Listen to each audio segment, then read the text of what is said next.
It's time for Community Voices, the part of the show where we shine a spotlight on the wonderful people who make our community so special. From local businesses and inspiring entrepreneurs to talented artists, charities and community groups, this is your chance to discover what's happening right here in Paphos and beyond. If you're making a difference, launching something new, raising money for a good cause, or simply have a story to tell, we want to hear from you. So grab a coffee, turn up the radio, and let's celebrate the people and projects that keep our community thriving. This is Community Voices, only on Sapphire Radio Paphos. Now then, if you've ever heard of one of those moments where life suddenly changes direction and you think, hang on, this isn't in the brochure, and then my next guest might just have the answers. She's a Paphos resident, educator, first-time author, and someone who's turned life's twists and turns into a deeply personal and inspiring book called The Auburn Guide, a true story of spirit, survival, and awakening. Joining me now on Sapphire Radio's Community Voices. Good morning, Sarah. Sarah Williams. Good morning, Sarah. Good morning. Good morning. Great to have you with us. First things first, Sarah. The Auburn Guide sounds rather mysterious. Is it a self-help book? Is it a spiritual journey? Because I know for sure it's not about somebody with very nice red hair. It's on the front cover of the book, the red hair. That's supposed to be me.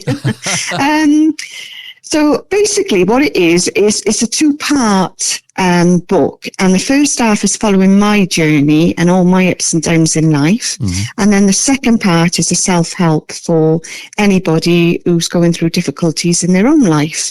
Yeah, so it's a bit of both, actually. Okay, I mean, what does the title actually mean, and why was that the perfect name for your story? Right, because I am actually a spiritual teacher. So all throughout my life, I've had experiences with spirit, and I'm able to connect to them and chat with them and get guidance from them. So the spirit in the actual book, the Auburn Guide, is obviously because it's me with my auburn hair, and I'm a guide as such. Yeah. And then the spirit is the element that I've actually gone through with spirit, obviously my connection with them. The survival is survival of life, because there's lots of different things that I've actually gone through. And I talk about this in the first element of the book. Everybody says that it's very raw and it's not preachy and it's a beautiful read. And that's because I literally tear back everything, and I talk about childhood trauma, adversity, mental health, all the bits that people don't talk about, because deep down we're kind of embarrassed that we've gone through those elements. Yep. And you never think for 1 minute that those elements, talking about them, might actually help somebody else who's going through that at that moment in time. So that's the survival. And then the awakening element of it is normally when we go through these challenges in life, they are actually called an awakening, and that means that it's finding your true authentic self. Yeah, and that's why that book came out with that title. Okay, I mean, you spent years in education, mentoring people and climbing the career ladder. Writing books wasn't, as far as I can see, wasn't exactly on the agenda. So was there a particular moment when you thought, right, I'm going to write this thing, or did the book almost choose you? Do you know what? This is where it sounds really, really silly, all right? Because 12 years ago, because of my connection with spirit, 12 years ago, they kind of said to me, you need to put this in a story to help others. That's the only guideline they gave me. And I kind of ignored them, because you do. Yep. You kind of ignore these messages that come to you. One, you're not sure whether they're legit and true. Yeah. Two, you think you're going a bit loony, type, is this really happening? So I actually did completely ignore it. And then what happens? Life continues. You get hit. There's many a times I picked back up the book and started writing, and then life happens and you put it back down. Right. And then we got to such a point in my life that the way spirit work is if you don't listen to what they're trying to, support and guide you with, they can take you completely off your feet. And that's what happened to me. I was at a point where I physically couldn't walk. I was on walking sticks. I had 11 operations. Wow. And in the end, I kind of like shouted out, all right, you've got my attention. I will finish that book. Yeah. And I did it with urgency. I've got to be honest, because I was just enough. Now that the book is written, I can completely get why they persisted to me so much, because it only actually came out last week officially. Yep. And one of the reviews, one lady after reading my book, she's going through similar things. Yep. And for her it was a breath of fresh air. On one of the reviews, she said it changed her life, and she actually went in and handed in a notice. Wow. And put her house up for sale. She was like, I'm not going through this anymore. You know, so the fact that it's actually getting people question that I don't want to be living like this anymore is a beautiful thing. Wow. And for me, that was very powerful. I wasn't expecting that, but you know, if it's coming across like that to readers, then I can understand why they've asked me to write it in the first place. Yeah. Okay. I mean, the themes of the book, the resilience, spirituality, finding meaning in difficult experience, particularly relevant these days, obviously. If listeners could take away just one message from your book, Sarah, what would you hope it would be? Whatever you're going through today, okay, don't ever assume it's the end of the story, because sometimes our greatest struggles become our greatest teachers. So you need to trust yourself. You need to believe in yourself, and remember that hope is always there, even when you can't see it. Yeah, because the darkest moments can become the beginning of something beautiful, and you're never alone. Somebody is somewhere has always gone through this story. Mm-hmm. Certainly with the mental health, that's a big factor for me. Mm-hmm. You know, talk to people. Yep. Talk to people, and from my book, they see what I went through, and how what was put in place to support me, and just something as small as that might help somebody on the right day. Yeah. I mean, you've touched on it already. You've had some wonderful reviews. I actually went on Amazon just before we started this, and one reader said the book made them make life-changing decisions. You just mentioned that. Now, as an author, that's got to be incredibly rewarding. Did you ever imagine that your personal story would have that kind of impact on people? Not at all. It's a very personal story, I have to admit. People who are reading it say how honest I am. I just kind of thought, I don't want to hold back. I know there's vulnerability in there, but then what's the point in hiding the bits that will be really upsetting? And I've got to be honest, every time I read it back, because that's what you do when you edit the book, I was just in tears constantly and reliving that situation. And that's what I mean about raw and honest. And that's how it comes across. And the readers actually find themselves in the story. At some point, they find themselves throughout the challenges that I've gone through in life. And that's the most powerful thing. That's what I wanted. Okay. I wanted to come across, like I said, when I was asked to write it, I had no guidance apart from tell your story, it'll help others. And I was like, what do they mean? I had no idea. I'm not an author, but now I totally get it, because if I was going through something like that, it could be abuse, child abuse, it could be domestic violence, it could be, like I said, the mental health is a huge one for men and women, and men don't talk about it as often as women.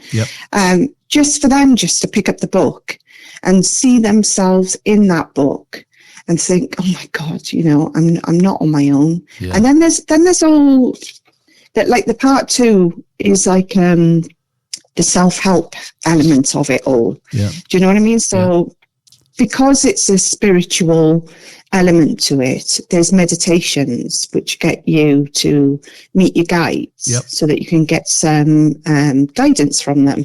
And then there's learning about your life path.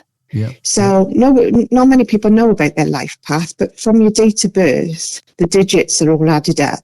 And you actually get a life path number. And from your life path number, it tells you what sort of areas you should be working or volunteering in. Yeah. And for me, because you don't learn all these things straight away. You develop yourself. So over the years, I learned this. Yep. And I was always in education. I was always a teacher in education from 21 years of age, teaching business, IT, and accountancy. Yep. Okay. Yep.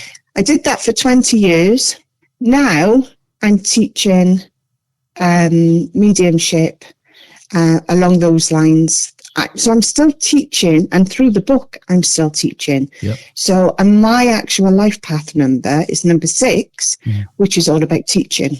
Wow. Yeah. Wow. Amazing. I know. Amazing. It is. I tell you what has impressed me, actually, when we're talking and looking at what you sent me.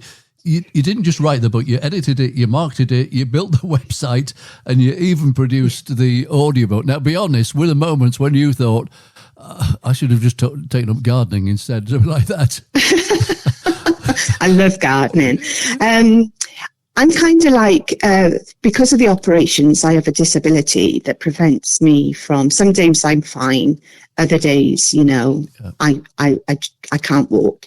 So, but I've still got it all mentally. Do you know what I mean? And I love to learn. And like I said, this process has taken over 12 years to actually get it finally self-published.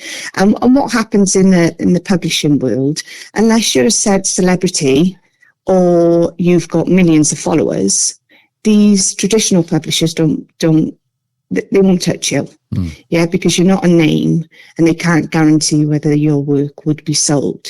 Yeah. What they then do is they watch how it goes, and then if it's going really well, they'll tap in and go, aye, yeah. Can I take this on for you? Yeah. And I gave myself a date, and I thought, if nobody, goes through the traditional route with me, I am going to self-publish, because 12 years is a long time to write a book. Yeah. Absolutely long time to write a book. Yeah. And I just thought, I've got to get it out there. I've got to get it. Absolutely.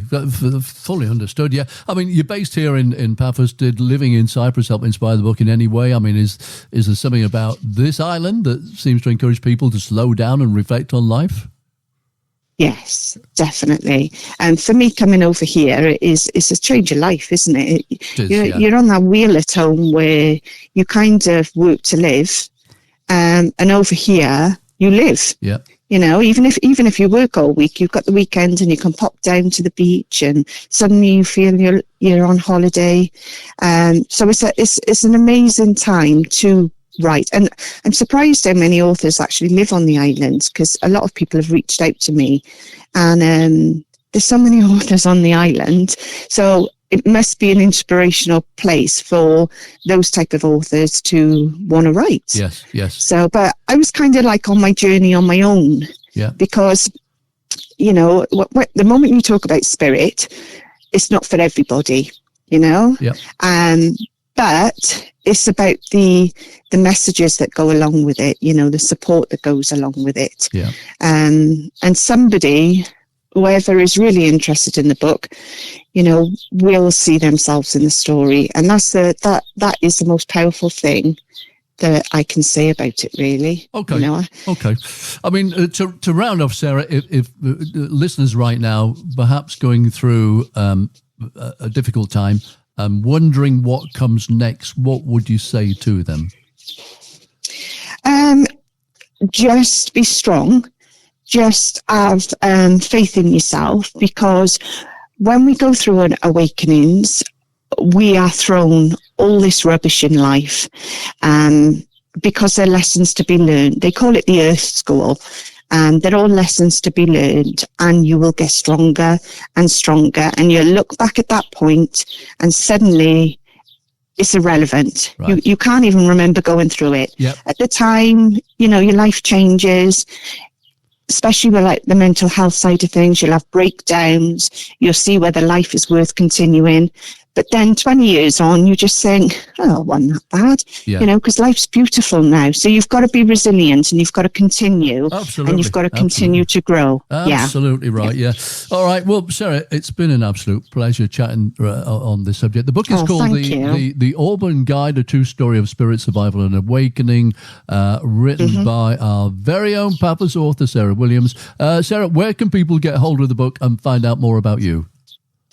It's on Amazon. So all the book is on Amazon, and it's all in different formats. You've got the paperback, the hardback. You've got an audio book is out there, and I'm the narrator on it, and also an ebook. But a physical book, I will be doing book signings over the island in coming months, so you may see me advertising in Facebook books. Or you can go into any bookshop and they will order it on your behalf. Fabulous. Sarah Williams, thank you so much for joining us on Sapphire Radio's Community Voices. Remember, sometimes life's unexpected turns can lead to the most remarkable journeys. If you'd like to know more, do check out Sarah's new book.